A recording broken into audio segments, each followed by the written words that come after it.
Assalamualaikum warahmatullahi wabarakatuh. Selamat pagi dan salam sejahtera. Jadi hari ini saya akan melaksanakan sedikit perkongsian mengenai Flip Classroom khusus untuk mata pelajaran pendidikan seni visual sebagai sumber rujukan untuk rakan-rakan guru semua yang mengajar mata pelajaran pendidikan seni visual. Dan sebelum itu saya ingin memaklumkan bahawa untuk sesi ini tuan dan perempuan selepas menonton ini bolehlah menjawab kuis yang disediakan dan menjawab maklum balas mengenai perkongsian ini. Dan selepas tuan dan perempuan menghantarnya semula, tuan dan perempuan akan dapat sijil secara e-digital dan juga pengisian bagi 3 jam untuk SPLKPM yang akan diuruskan oleh pihak urus setia. Okey, jadi saya akan terus mulakan ya. Okey. Baiklah tuan-tuan perempuan, seperti yang dapat dilihat di dalam paparan ini adalah raja, gambar yang menunjukkan tentang pendekatan flip classroom. Okey.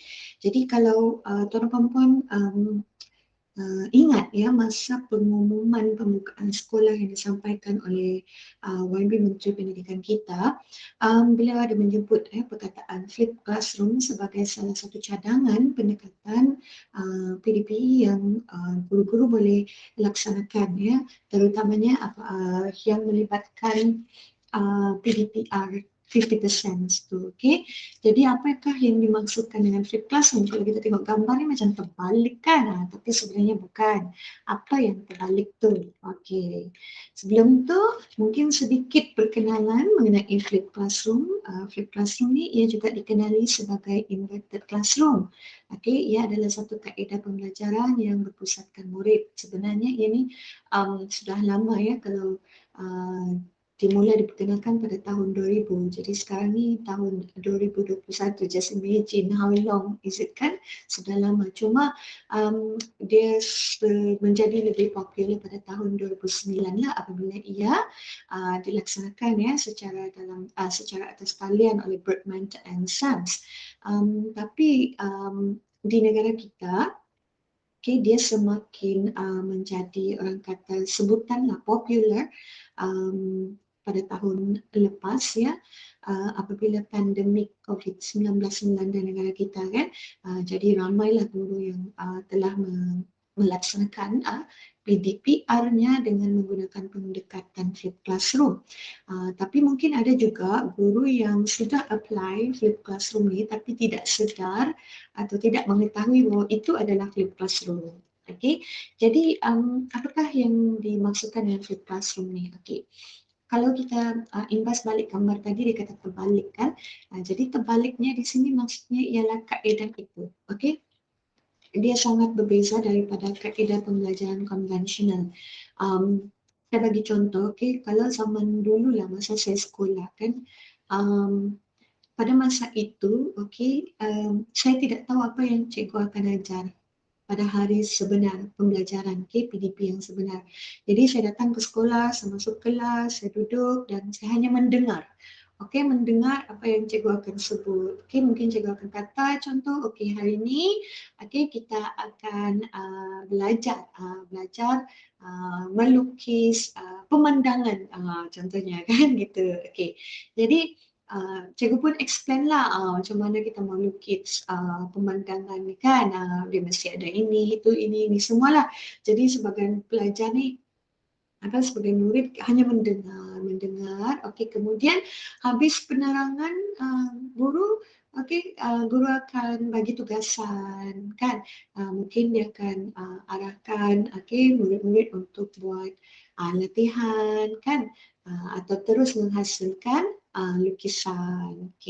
Jadi di sini pada masa itu, cara murid-murid belajar ialah hanya mendengar dan memahami apa yang cikgu ajar dengan menjawab soalan dengan betul. Jadi agak sedikit kurang dari segi berfikir di aras yang tinggi ya, kerana aktiviti-aktiviti yang disediakan pada zaman itu tidak menjurus ke arah pemikiran beraras tinggi contohnya lah, okey. Tapi dia berbeza dengan kaedah pembelajaran flip classroom, di mana dalam flip classroom ni murid akan belajar lebih awal, okey, tentang apa yang cikgu mau ajar pada hari PDP yang sebenar. Okey. Jadi murid ni sudah ada pengetahuan asas, okey, tentang apa yang cikgu mau ajar. Okey, contohnya pada hari berkenaan, okey, PDP yang sebenar, cikgu mau ajar tentang corak dan rekaan, okey, mungkin collage, okey, dia nak buat collage. Jadi mungkin sehari, 2 hari, 3 hari, 4 hari, 5 hari sebelum PDP yang sebenar, PDP yang cikgu mau ajar tentang collage tu, cikgu sudah bagi murid-murid ni bahan pembelajaran. Okey, bahan pembelajaran yang mereka boleh akses secara kendiri. Dan bahan pembelajaran ini biasanya diberi dalam bentuk link, okey, link video yang berkaitan dengan collage atau gambar, okey, berkaitan dengan collage atau artikel, okey, bahan pembacaan untuk murid mengenai collage, okey, yang mana tujuannya tidak lain tidak bukan ialah supaya bila nanti pada hari yang sebenar, PDP sebenar, bila cikgu ajar tentang collage tu, murid tu sudah faham, diorang sudah tahu apa itu collage. Okey, jadi masa yang diperuntukkan untuk memberi penerangan itu, okey, dapat dialihkan, okey, kepada aktiviti yang berbentuk praktikal. Okey, sebab sesi penerangan tu sudah dibuat awal. Okey, jadi bila aktiviti aplikasi kemahiran itu, okey, dapat dilaksanakan di bilik darjah, okey, sudah semestinya tugasan-tugasan aplikasi ini akan lebih pelbagai dan akan menjurus kepada pemikiran aras tinggi. Kalau dulu terlampau banyak kan masa dihabiskan untuk bagi penerangan sampai cukup-cukup masa untuk buat poster saja contohnya kan, tapi tidak sempat pun murid membentang. Okey, kena tunggu lagi lain masa untuk diorang bentang. Itu pun kalau ada pembentangan kan. Tapi kalau dalam flip classroom ni yang penerangan-penerangan tu sudah murid melalui proses itu. Okey, secara kendirilah sebelum PDP yang sebenar. Okey, jadi insya-Allah dengan melaksanakan pendekatan flip classroom tu kan, selepas murid selesai melaksanakan aktiviti itu, contohnya macam tadi saya sebut collage kan, mungkin ada 1 atau 2 orang tu sempat untuk bentang hasil kerja mereka.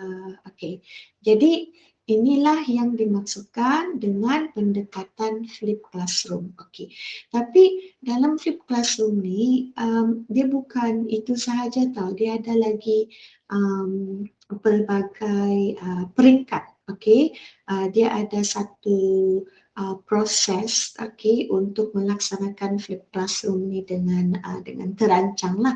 Okey, jadi mari kita lihat apakah proses itu. Okey, secara basicnya, okey, flip classroom ni dia ada 3 fasa.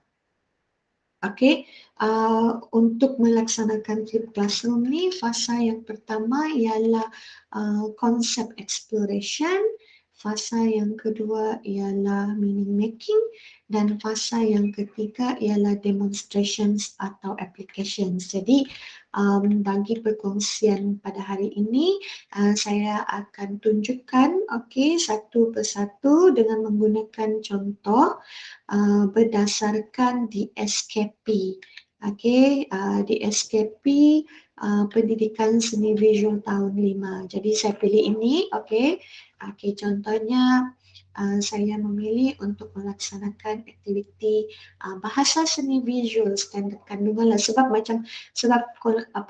konon-konon macam masa PDPR tu kan habis sudah silibus kan, habis sudah semua kemahiran yang saya ajar, tapi tidak sempat mau bentang. Jadi bila buka sekolah ni saya mau buat aktiviti pembentangan lah. Okey, tapi sebelum buat aktiviti pembentangan tu saya mau latih murid saya ni untuk boleh apply, okey, menggunakan bahasa seni visual. Sebab masa PDPR hari tu susah. Okey, susah semua pelajar ni mengenai bahasa seni visual ni kan banyak lebih kepada aktiviti hands on kan diorang menghasilkan karya. Jadi buka sekolah ni konon-konon saya mau ajar itulah, okey. Jadi saya akan tunjukkan bagaimana sesi PDP itu dapat dilaksanakan dengan menggunakan pendekatan flip classroom dengan kaedah orang kata dalam suasana yang 50% ni, yang 50% di rumah, 50% di bilik belajar. Okey, insyaAllah. Okay. Jadi ini adalah pilihan saya. Okey. Jadi okay, peringkat yang pertama tadi konsep explorations. Jadi untuk macam saya terangkan tadi kan, dalam konsep explorations ni sebenarnya murid tu dia bebas untuk mencari bahan mereka sendiri. Okey, kita just bagi tahu mereka, okey, cikgu minta kamu cari maklumat mengenai sekian. Jadi pelajar ni bolehlah dia di Google semua kan, tapi mungkin ada beberapa orang pelajar kita yang dia perlukan guidelines, okey. Mungkin ada juga setengah situasi guru tidak mahu mereka explore benda yang macam di luar daripada syllabus kan. Okey, tapi apapun okey, dia bergantung pada bagaimana guru memberi instructions itu kepada murid lah. Okey, dan biasanya supaya dia lebih menjurus kepada standard pembelajaran yang mereka pelajari, guru akan guide lah, guru akan sediakan bahan itu. Tapi guru boleh pesan pada murid, ini adalah bahan, okey, sumber pembelajaran yang cikgu sediakan untuk kamu akses, tetapi okey, kamu boleh explore, okey, explore sumber bahan mengenai tajuk yang berkaitan, tidak masalah. Okey. Okay. Jadi once bila kita mau cari bahan ni, okey, untuk kita bagi pada murid kan dalam fasa yang satu ni, first kali kita mesti tahu apa yang kita ajar. Okey, macam saya kata tadi, saya pilih bahasa seni visual sahaja. Okey. Okay, jadi bila saya tahu sudah apa yang saya nak ajar, iaitu standard kandungan yang saya pilih, saya akan rujuk standard pembelajaran. Okey, dalam bahasa seni visual ni apa yang saya mahu murid saya belajar. Okey, jadi saya pun memilih yang satu ni je, okey, menginterpretasi bahasa seni visual yang ada pada karya dalam bidang menggambar. Okey, sebab sebelum tu memang ada aktiviti yang saya bagilah konon-konon kan mengenai lukisan dan capan. Okey, jadi saya pun kemudian saya akan rujuk cadangan aktiviti, okey, dan di sini saya memilih, okey, yang lukisan capan tadi. Jadi bila saya mahu murid saya boleh bisa berbicara dengan menggunakan bahasa seni visual yang di mana isi bahasa mereka tu meliputi, okey, teori garisan, rupa, kesatuan, ritma dan pergerakan. Okey. Jadi bila saya tahu ni semua, inilah yang akan saya cari, saya akan Google, okey. Jadi contohnya macam ni kan, garisan, okey. Jadi saya pun type lah di Google, saya type teori garisan, jadi akan keluar banyak di sini maklumat. Tapi ini dalam bentuk artikel kan, pembacaan. Okey, boleh saya copy link-linknya ni, mana yang saya rasa sesuai, saya bagi pada murid. Okey, kalau saya tidak mau artikel, saya rasa macam murid-murid saya ni macam dia kalau membaca ni macam tak berapa minat kan. Jadi saya kliklah image. Bila saya klik image, Okey, saya pun dapat teori garisan image, banyak gambar berkaitan dengan jenis-jenis garisan. Okey, jadi saya pun carilah mana yang sesuai, saya copy linknya dan saya bagi pada murid untuk mereka akses. Okey, dah cukup dengan artikel, pembacaan, gambar, saya bagi lagi video. Okey, masih lagi type teori garisan dan saya klik video dan banyak di sini video-video yang berkaitan dengan garisan yang saya boleh copy linknya dan saya bagi pada pelajar saya, murid saya untuk mereka akses supaya mereka boleh belajar secara kendiri. Okey. Kemudian, okey, macam saya kata tadi, pendekatan flip classroom ni dia boleh bantu murid untuk mencapai aras kemahiran di peringkat yang paling tinggi. Okey, jadi di peringkat 1 ni, konsep explorations ni mereka sudah, kalau ikut rujuk model taxonomy Bloom ni, mereka sudah berada di aras remembering and understanding. Okey, ini berlaku before class. Sebelum kita ajar, kita sudah bagi mereka sumber bahan untuk mereka access. Okey. Lepas tu ingat tidak, di sini kan sebab saya kan mau ajar mereka cara supaya mereka boleh menginterpretasikan bahasa seni visual tu kan pada karya lukisan dan capan mereka. Jadi lepas garisan ada rupa. Okey. Jadi saya pun Google lagi rupa. Okey. Sama juga ada dalam bentuk artikel pembacaan, ada dalam bentuk gambar, okey, ada dalam bentuk video. Jadi semua link-link yang saya pilih ni nanti saya akan copy dan bagi pada murid. Okey. Jadi bila saya copy bagi pada murid ni mungkin saya bagi awal 2 hari contohnya kan. Jadi sebelum masa yang sebenar, PDP sebenar tu, pelajar-pelajar saya, murid-murid saya sudah tahu tentang garisan, mereka sudah tahu apa tu rupa, diorang sudah ada basic knowledge tentang kesatuan, ritma dan pergerakan. Jadi lebih mudah untuk saya melaksanakan aktiviti yang seterusnya tanpa perlu lagi saya terangkan satu per satu. Okey. Itu peringkat yang pertama. Okey. Peringkat yang kedua ialah meaning making. Okey.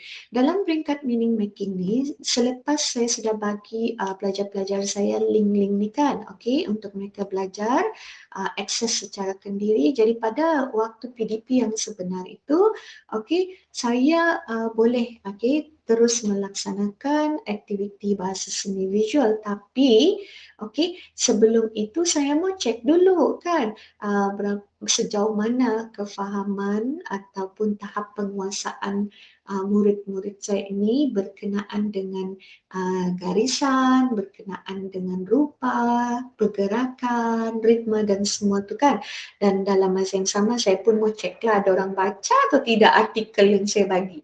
Ada orang tonton atau tidak video link yang saya bagi ni. Jadi dalam proses meaning making ni saya akan buat aktiviti untuk kesan, sama ada mereka sudah faham atau tidak apa yang saya mau ajar, sama ada mereka kalau mereka faham setakat mana kefahaman mereka. Okey, kalau mereka tidak faham, kenapa mereka tidak faham? Jadi semua itu akan berlaku pada peringkat yang kedua ni, meaning making.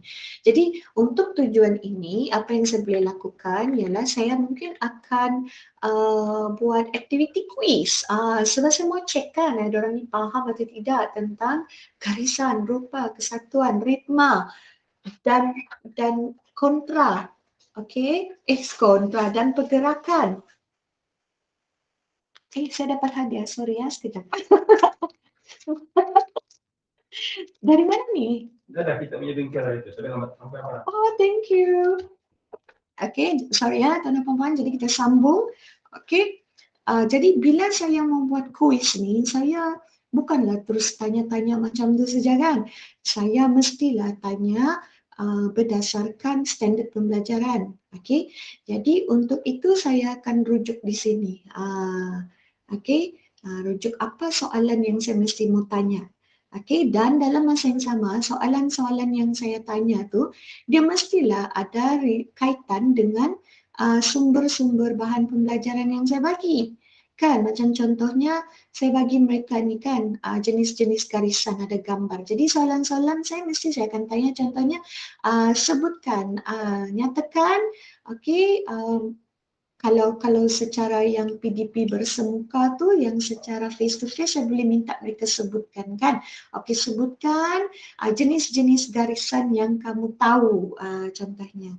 Okay, tapi kalau yang di rumah yang PDPR tu mungkin saya tidak minta mereka sebutkan tapi saya bagi mereka Google Form dan saya minta mereka list outkan, senaraikan beberapa jenis garisan yang kamu tahu. Jadi tak kisahlah mereka berada di rumah atau mereka berada di bilik darjah, soalan saya tetap sama bila masuk peringkat meaning making. Okey, jadi tiada beza. Cuma perbezaannya ialah method, okey, kaedah, okey, yang murid gunakan untuk menyampaikan jawapan mereka, okey, dan juga cara saya menyampaikan soalan saya. Kalau yang bersemuka bolehlah secara lisan kan, tapi kalau yang di rumah tu okey, melainkan kalau saya memang buat online kan, online teaching, Google Meet itu bolehlah secara lisan kan, tapi kalau yang offline, okay, mereka boleh either type jawapan mereka okay, menggunakan aplikasi yang sudah saya sediakan sebagai guru ataupun okay, saya minta mereka tulis dalam grup WhatsApp atau grup Telegram tu, tiada masalah. Okay? Jadi selain daripada kuis kita ada banyak lagi lah aktiviti yang boleh dilaksanakan dalam peringkat meaning making ni. Okay? Contohnya seperti macam ni. Pay up and talk it out. Pay up and talk it out ni maksudnya mereka akan berpasangan dan akan saling bercerita mengenai apa yang sedang mereka belajar.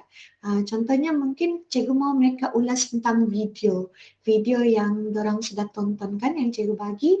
Okey, jadi yang dorang kena ceritalah gilir-gilir. Okey, apa yang you nampak di video tu? Apa yang you faham? Apa yang tidak faham? Apa yang best? Okey, apa yang mengelirukan? Apa yang susah dan sebagainya. Ada guideline.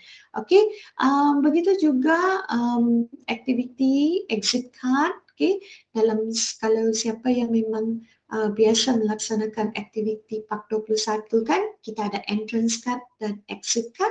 So exit card ni juga boleh digunakan sebagai salah satu aktiviti di peringkat meaning making. Okay. Jadi selesai peringkat meaning making tu, okay, ya, di mana selepas meaning making tu kalau ikut taxonomy Bloom punya model, seharusnya mereka, murid ni dia sudah sampai ke tahap pemikiran aras 3, applying. Okay, apa yang mereka sudah remember, apa yang mereka sudah understand semasa mereka di luar waktu persekolahan yang mereka akses bahan-bahan pembelajaran yang guru sediakan secara kendiri itu, okay, mereka sudah apply semasa during the class. Okay. Okay, seterusnya ialah peringkat 3. Okay, peringkat 3 ni dia adalah peringkat yang penting juga kerana di sinilah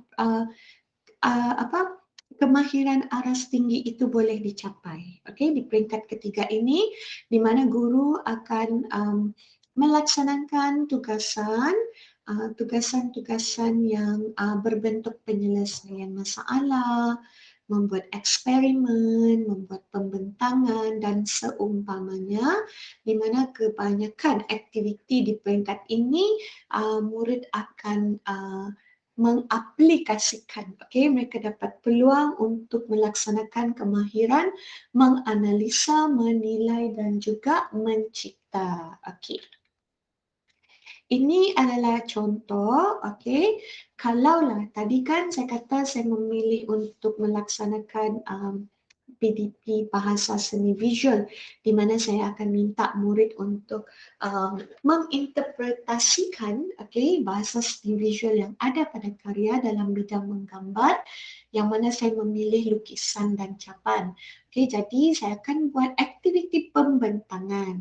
Jadi sebelum ke membentangkan hasil karya mereka, mungkin saya akan buat sedikit latihan.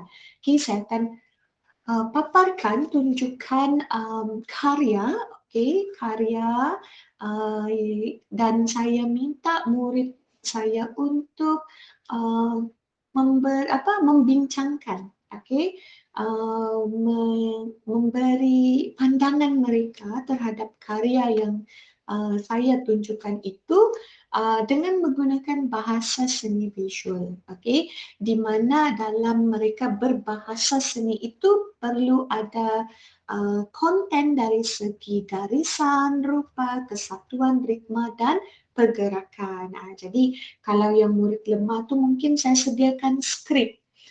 Jadi skrip tu ada macam isi tempat kosong, so they can just fill in the content. Okay.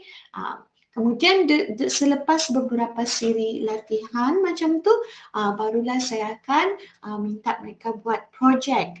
Projek di mana mereka kan sebelum tu PDPR yang lepas-lepas memang mungkin mereka ada buat lukisan kan. Jadi lukisan mereka itu sendiri yang mereka akan bentangkan.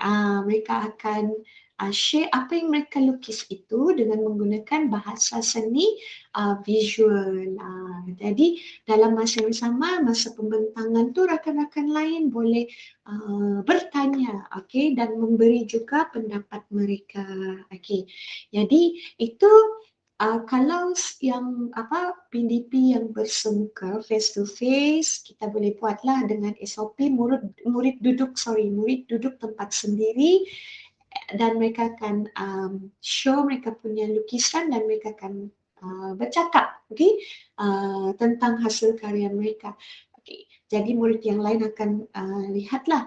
Okay. Tapi benda ni, okay, aktiviti ni saya boleh buat secara dalam kumpulan, berpasangan dan sebagainya ya, tapi masih lagi mengikut SOP yang ditetapkan. Okay. Bagi yang di rumah pula, okay, masih lagi boleh melaksanakan aktiviti yang sama, tapi mungkin cara penyampaiannya berbeza, di mana mereka mungkin kena ambil video lah.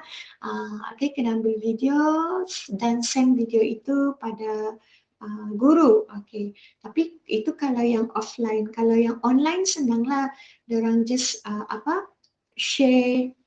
share bahan kan di Google Meet tu sharing and then diorang boleh terus cakap. Okay. Habis peringkat demonstrations and applications ni, okay, dia kan kalau guru hendak memberi kerja susulan, boleh. Okay. Bila itu berlaku, okay, kesimpulannya di sini, okay, dia ada kaitan dengan kesimpulan. Dalam flip classroom ni, macam saya kata tadi, dia ada 3 peringkat kan, konsep explorations, meaning making, demonstrations and applications. Okay. Tapi peringkat-peringkat ini dia tidak putus tau, dia boleh sentiasa berkitaran. Okey, maksudnya di sini ialah kalau tadi cikgu sudah bagi mereka aktiviti kan yang mereka kena present hasil karya mereka dengan menggunakan bahasa seni visual. Okey. And then tindakan yang susulan, aktiviti susulan, mungkin cikgu bagi mereka satu projek lagi untuk mereka buat penanda buku mereka sendiri. Okey, tapi dalam penanda buku itu, okey, isi di dalam penanda buku itu ialah ni. Garisan, rupa, kesatuan ritma dan pergerakan punya nota contohnya lah. Okey, kalau tidak mau itu, kita boleh minta mereka buat brochure, okey. Brochure yang bercerita tentang ini, lukisan dan capan, diorang punya karya, diorang masukkan di situ, and then diorang akan cerita tentang karya mereka lah, mereka akan tulis. Excuse me.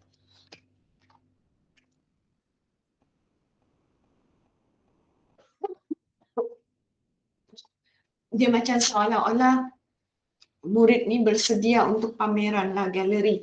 Kan kalau kita pergi galeri lukisan,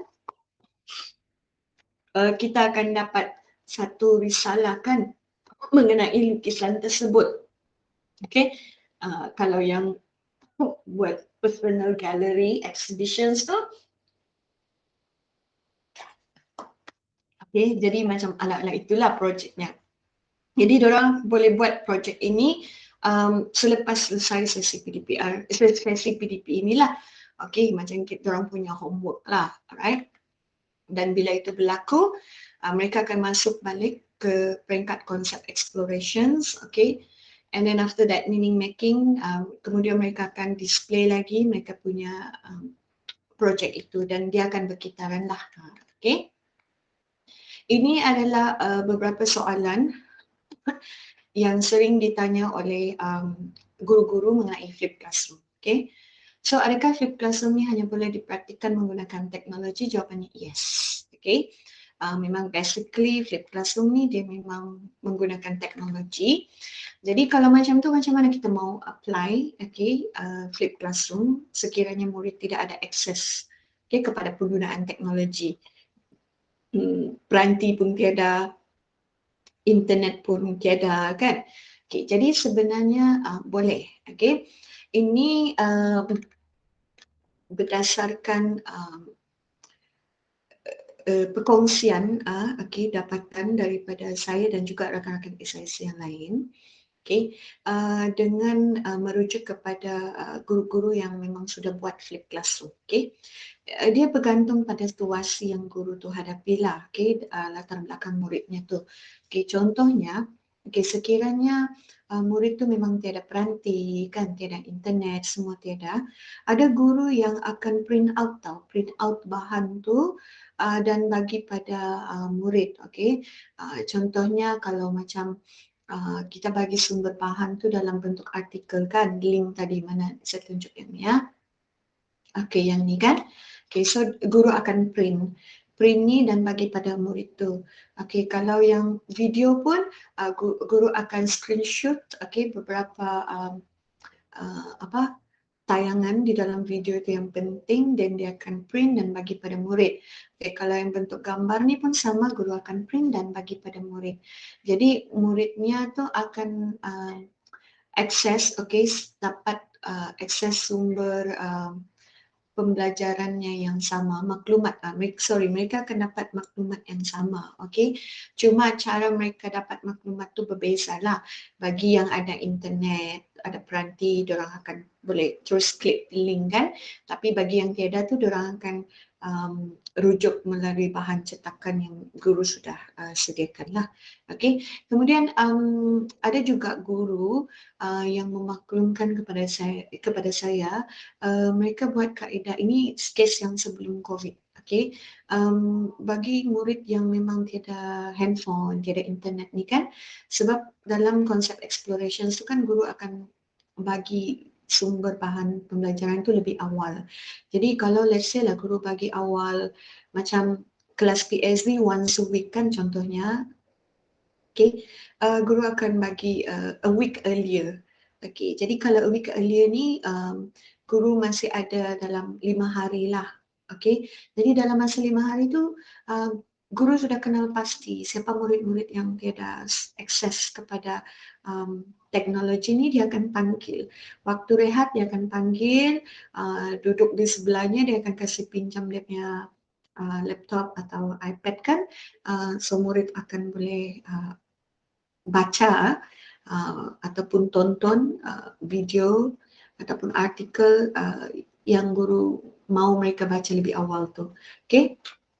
Dan ada guru juga dia berkolaborasi dengan guru bestari. Okay. So waktu rehat murid-murid ni, okay, pelajar-pelajar ni akan pergi ke makmal komputer. So mereka boleh akses sumber pembelajaran yang guru bagi tu di sana. Dan ada juga rakan SIC yang bagi tahu lah, kalau di Sabah kan ada guru yang macam di sekolah diorang kan ada kantin, diorang ada TV bah. Okay, jadi diorang show lah video tu kan di kantin sekolah. Jadi macam hari-hari video yang sama tu lah. Jadi murid-murid tu dapat basic knowledge dari sana jugalah. Okay. Jadi itu antara beberapa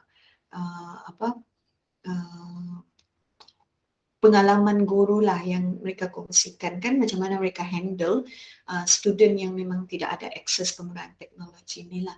Okay, untuk saya lupa, untuk yang macam sharing kan yang dia kena pinjam internet mama bapa, okay? Ataupun memang handphone pun dia pinjam, kena tunggu parents balik kan waktu malam. Ini dia akan bagi lebih panjang lah, macam dia tidak bagi sehari atau 2 hari tau. Normally dalam more than 5 days, okay? Within 5 to 4 days earlier lah. Jadi pada antara hari-hari ini kan murid tu dia boleh berpeluang lah untuk pinjam handphone mak dia atau pinjam internet kan parents dia. Okay, kalau setakat 1 hari ngam parents bad mood pada masa tu susah juga lah kan. Okay, so it depends on the situations of your students, okay, their backgrounds, and if you know their background, then I believe you can choose a better way, okay, to allow your students to have the opportunity to access all the learning resources lah yang memang cikgu sudah provide kan. Okay. Kemudian okay, kalau lah macam tadi kan yang saya tunjuk tu kita Google bahan tu cari di internet kan, tapi let's say lah kan Google pun memang tiada. Ada pun kita nak berkenan, okay, macam dengar betul dengan apa yang kita mau ajarkan. Itu guru boleh menghasilkan bahan sendiri, okay. Dia boleh buat video sendiri, boleh buat PowerPoint sendiri, okay, dan sebagainya lah. Kemudian ada format tidak untuk melaksanakan flipped classroom ni? Tidak ada, okay. It depends on your own situations, your own creativity, as long as yang 3 peringkat tadi tu ada. Okay, peringkat yang pertama konsep exploration, peringkat yang kedua meaning making, dan peringkat yang ketiga tu applications atau demonstrations, okay. Okay, ini pula okay, macam situasi kita sekarang ni kan, yang 50% tu 50% di sekolah, 50% di rumah. Okay, ini adalah 2 cadangan lah yang saya boleh kongsikan, okay. Dan cadangan yang pertama ni adalah kaedah sama tapi tak serupa, okay. So kita tahu kan dia ada 2 kumpulan, okay. Satu kumpulan yang mula di rumah, satu kumpulan yang berada di sekolah, okay. Jadi saya mula dengan kumpulan A dululah yang start dari sekolah ni dulu, okay. Pada minggu pertama ni mungkin untuk subjek PSV ni we allowed, okay, our students tu untuk siapkanlah tugasan mereka yang sebelum ni, yang sebelum tu yang mungkin belum siap kan, yang mungkin belum buat kerana ada beberapa masalah kan, mungkin mereka nak faham ke apa ke kan.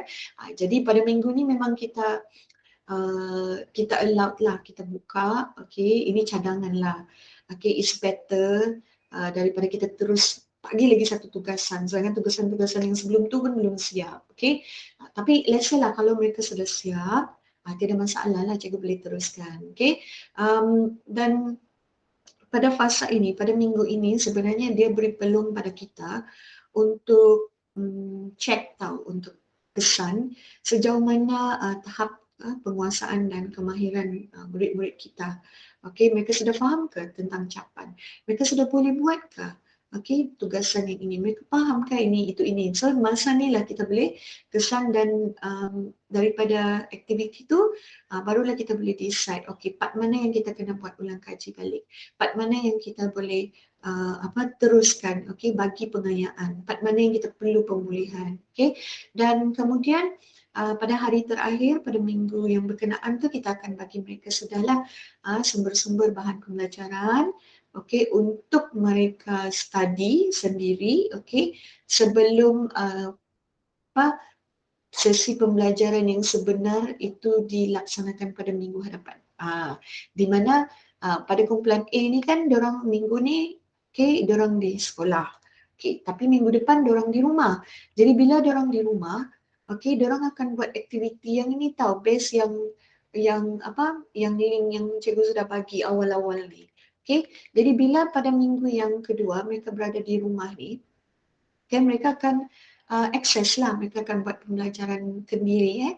Mereka akan klik link-link yang sudah cikgu bagi tu, so mereka akan buat based on their own learning time. Okay, jadi lepas tu cikgu sediakan jugalah aktiviti meaning making kan, yang macam saya kata tadi tu, macam quiz atau reflections activity atau discussions activity yang berkaitan dengan apa yang sudah mereka lihat, apa yang mereka sudah baca, apa yang mereka sudah tonton, okey, supaya kita tahu orang faham atau tidak. Okey. Kemudian barulah kita akan pergi kepada stage yang ketiga, iaitu demonstrations and applications. Yang ni mereka kena buatlah macam projek tu. Okay, macam contoh yang saya bagi bahasa seni visual yang tadi tu kan. Di sini diorang kena buat pembelajaran sendiri mengenai garisan, rupa, semua tadi tu kan, yang bahasa seni visual tu. Di sini diorang akan jawab soalan-soalan atau buat latihan yang berkaitan. Yang di sini pula saya akan minta mereka buat video, okay, cerita tentang hasil karya mereka. Okay, dengan menggunakan bahasa seni visual yang telah mereka pelajari lah. Okay. Kemudian minggu yang ketiga, kumpulan yang A tadi di rumah ni mereka balik semula ke sekolah kan. Okay, bila mereka balik ke sekolah ni, okay, cikgu boleh tanya balik, okay, ulang balik apa yang mereka sudah belajar, okay, yang sudah mereka tahu, sebab kita mau cek tahap penguasaan mereka kan. Kemudian mungkin dalam video-video yang mereka bagi tu ada ataupun kalau cikgu nak mau bagi dorang video kan, cikgu just mau minta mereka prepare supaya nanti the following week bila mereka balik ke sekolah, cikgu mau mereka present di bilik darjah. Itu pun boleh, tidak masalah. Okay? Jadi di sini cikgu boleh kesanlah sejauh mana tahap penguasaan dan kemahiran mereka kan untuk tujuan aktiviti pemulihan atau pengayaan, tapi dalam masa yang sama cikgu boleh sudah mentaksir, okey, boleh memberikan TP murid sudah di sini. Alright. Okay. Kemudian akan masuk ke proses meaning making, dan sama juga hari yang terakhir tu guru akan bagi mereka sumber bahan pembelajaran untuk mereka explore bila mereka di rumah pada minggu yang seterusnya kelak. Okey, untuk tajuk yang lain pula, untuk topik yang lain pula, untuk kemahiran yang lain pula. Okey, kalau yang macam slow tu kita boleh mula garisan dulu, and then the following week rupa, okey, and then warna, contohnya lah, okey. Kemudian begitulah berterusan, dia bersambung-sambung, berpusing-pusing, begitu sampailah tutup sekolah, cuti persekolahan. Okay? Okay. Itu yang kumpulan A. Kalau yang kumpulan B ni pula yang dia mula dari rumah kan. Okay. Kalau yang mula dari rumah ni kita boleh start. Okay. Mungkin kita sudah awal bagi mereka sumber bahan tu. Okay. Dan mereka boleh akses dan buat aktiviti, buat projek yang cikgu bagi pada minggu itu di rumah. Okay. Jadi bila mereka balik ke sekolah, okay, pada minggu kedua giliran dorang lagi kan di sekolah, dan sama juga di sini cikgu bagi mereka peluang untuk siapkan tugasan lepas-lepas yang belum siap tu. Okey, macam ni, kalau yang kumpulan A tadi minggu pertama diorang buat kan, tapi yang kumpulan B ni tidak, minggu kedua lah baru mereka buat aktiviti ni. Okey, sebab cikgu lebih senang lah kononnya kan, macam face to face tu lagi senang lah, kalau diorang dah faham terus tanya gitu. Okey, tapi dalam masa yang sama diorang boleh present apa yang tugasan diorang yang sudah buat di rumah tu lah di sini. Okey, okay. Jadi hari yang terakhir tu guru akan bagi link untuk sumber pembelajaran untuk mereka explore di rumah, okay, sebab ada aktiviti yang diorang kena buat, ada projek yang diorang kena buat di rumah, kan? Okay, jadi nanti bila sudah selesai ni balik ke sekolah, okay, sama juga diorang akan buat present, making, okay, dan hari terakhir tu guru kena bagi lagi sumber pembelajaran yang lain untuk tajuk yang lain pula, okay. Okay, dan begitulah kitarannya, okay, sehinggalah tutup sekolah juga. Jadi ada mungkin di sini kan, saya tak tahulah sekolah masing-masing kan, tapi biasanya untuk yang berada di rumah ni, yang di sini ni dia ikut student tu punya masa sendiri tahu, bukan kita yang tetapkan, okay. Tapi ialah saya faham, okay, mungkin bila kita terlampau bagikan diri, memang kendiri langsung lah, okay, mungkin murid tidak buat langsung kerja tu kan, jadi ada guru, ada sekolah mungkin dia tetap buatkan jadual jugalah untuk murid kan, it depends, yang itu saya tidak ulas sangat lah, okay. Okay, kaedah yang seterusnya adalah dia serupa tapi tidak sama. Okay, kaedah ni untuk ni kan, anda kira, okay, dia di sekolah atau dia di rumah, dia orang buat aktiviti yang sama. Okey, jadi maksudnya kalau yang di sekolah, diorang bagi apa, cikgu bagi mereka peluang untuk siapkan kerja-kerja yang dah siap tu, okey, yang di rumah pun sama. Okey, tapi kalau yang di rumah, diorang kena tanya melalui apa ni, secara online lah. Okey, sama ada online atau offline, sorry. Okey, kalau online mungkin guru sediakan diorang Google Meet. Okay, so diorang boleh tanya. Okay, ada satu masa khas. Okay, 1 jam cikgu buat kaunter terbuka. Tanyalah apa yang kamu dah faham tentang tugasan lepas. Contohnya gitu. Okay. Tapi kalau yang di bilik darjah tu boleh tanya secara lisan lah. Okay, direct. Okay.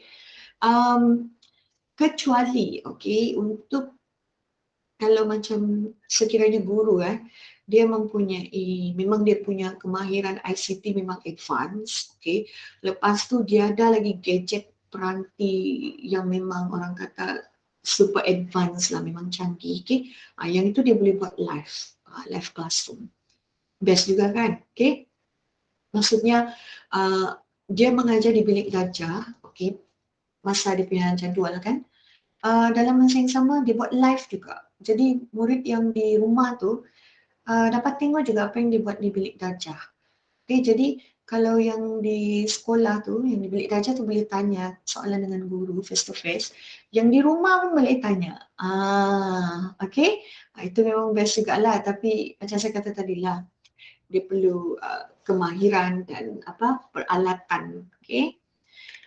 Kemudian sama juga di hari terakhir kan guru akan bagi mereka link, sumber bahan pembelajaran untuk mereka akses, dan minggu yang seterusnya mereka akan mengakses bahan pembelajaran itu.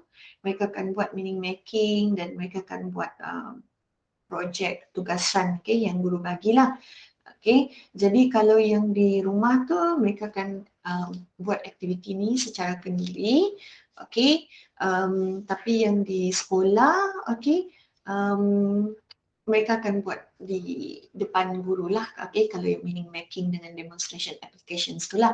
Tapi kalau untuk konsep explorations tu, memang guru akan bagi lebih awal lah, contohnya macam ni kan. Minggu, hari Jumaat, Sabtu, Ahad tu mereka sudah boleh explore kan. Jadi hari Isnin, tengoklah mana cikgu punya jadual tu kan. Jadual PS tu, kalau jadual PS tu pada hari Rabu, dan hari Rabu tu lah buat meaning making kan. Kalau sempat, diorang start lah terus demonstrations diorang punya project tu. Kalau tidak, mereka akan sambung di rumah lah. Okay. Sebab ada sekolah yang dia PS-nya kan satu masa kan. Ada yang dia pecahkan macam 2 gitu kan. So dia depends dengan jadual cikgu jugalah. Okay. Dan minggu seterusnya sama mereka akan display, okay, present orang punya hasil kerja, kemudian akan berlaku meaning making, and then cikgu akan bagi lagi sumber bahan pembelajaran yang lain pula untuk topik yang lain pula. Okey, dan itulah kitarannya yang berlaku sehinggalah sekolah bercuti. Right. Okey. Ini adalah contoh merancang PDPR PDP. Biasalah ikut format RPH masing-masing kan. Yang penting tu tetap tulis juga lah tarikh, subjek kan, tajuk, masa kan, objektif pembelajaran, kriteria kejayaan, okay. Aktiviti untuk flip classroom ni kalau macam supaya kita senang faham kan, tulislah fasa-fasa tu kan. Okay, jadi fasa 1 ni dia sama je lah murid-murid di rumah ataupun di sekolah, mereka tetap buat aktiviti yang sama kan, jadi satu je lah ayatnya. Okay, contohnya murid-murid membuat eksplorasi konsep mengenai lukisan, murid-murid membuat eksplorasi konsep mengenai lukisan dan catatan, okay, melalui bahan pembelajaran kendiri, okay, di link-link yang disediakan seperti berikut. Scan. Okay. Bila masuk fasa kedua, yang ni sebab dia ada 2 kan, murid tu berada di tempat yang berbeza. Jadi kalau yang bersemuka tu Cikgu boleh tulis mungkin ayat beginilah sebab ini meaning making kan. Murid-murid menjawab soalan lisan guru mengenai garisan. Contoh soalan, apakah maksud garisan? Kalau dalam talian, dia jawab kuis lah. Okay? Murid-murid menjawab kuis di dalam talian. Tapi soalan sama, apakah maksud garisan? Okay. Kemudian yang ke fasa yang ketiga, demonstrations and applications. Okey, kalau yang kita tulislah kalau di rumah buat apa, yang di sekolah tu yang di sekolah buat apa kan. Jadi kalau dia sama, okey, kalau dia ada beza, beza. Macam yang nombor 5 ni dari segi pembentangan lah. Saya tulis sini kalau yang di rumah tu yang warna biru ni lah. Okey, kalau yang di sekolah murid-murid membentangkan hasil kerja mereka. Okay, semasa pembentangan akan berlaku aktiviti soal jawab antara murid dengan murid. Okay, kalau di rumah, pembentangan dan sesi soal jawab secara online boleh dilaksanakan melalui Google Meet atau secara offline melalui video. Okay, jadi sesi soal jawab tu dua-dua pun boleh, tapi kalau yang di rumah tu cikgu sudah bagi mereka mungkin struktur lah, soalan yang terancang lah. Okay, sesi soal jawab tu ibu bapa yang akan bantu. Mereka akan tanya soalan, okay, soalan kepada anak mereka. Okay, tapi soalan tu guru lah yang sudah bagi awal-awal kan. Contohnya macam apakah okay, sebab diorang present diorang punya karya kan. Okay, nyatakan beberapa jenis garisan yang jelas kelihatan pada karya anda. Okey, contohnya gitu. So, diorang pun akan tulis lah. Diorang pun akan, bukan tulis, sorry. Diorang akan cakap lah, okey, dalam lukisan saya ni saya ada dua jenis garisan yang saya aplikasikan, iaitu garisan tebal dan garisan nipis. Di mana objek ini sekian, sekian, sekian. Dia menggunakan garisan tebal bagi menunjukkan sekian, sekian, sekian. Contoh. Okay. Kemudian macam saya kata tadi, kalau guru mau teruskan, okay, mereka punya tugasan tu macam saya kata tadi, diorang boleh buat risalah kan tentang karya mereka, ala-ala membuat galeri, okay, personal gallery, so diorang akan apply okay, apa yang mereka buat tu dan kalau itu berlaku mereka sudah diaras mencipta lah. Jadi basically memang kalau kita fikir kan daripada proses ni memang murid kita sudah boleh lah dapat TP6 kan, mereka sudah buat karya yang mereka sudah buat lepas-lepas dan mereka present, okay, mereka bentang, mereka guna pembentangan tu menggunakan bahasa seni visual kan. Dalam bahasa seni visual tu ada input-input yang penting kan dalam seni visual ni. Kemudian sudah tu mereka ada lagi hasil karya kan macam risalah tu. Jadi TP6 lah kan. Okay. Okey, sekian dan terima kasih, itu saja. Jangan lupa kalau ada soalan boleh tulis di ruangan mak pembalas, okay? Dan jawab soalan tu dan anda akan dapat sijil insya-Allah. Dan misalnya kalau macam tuan perempuan urgent mau jawapan yang segera kan, boleh saja PM saya lah. Okay, so itu saja. Semoga perkongsian ini memberi manfaat kepada semua. Sekian dan terima kasih.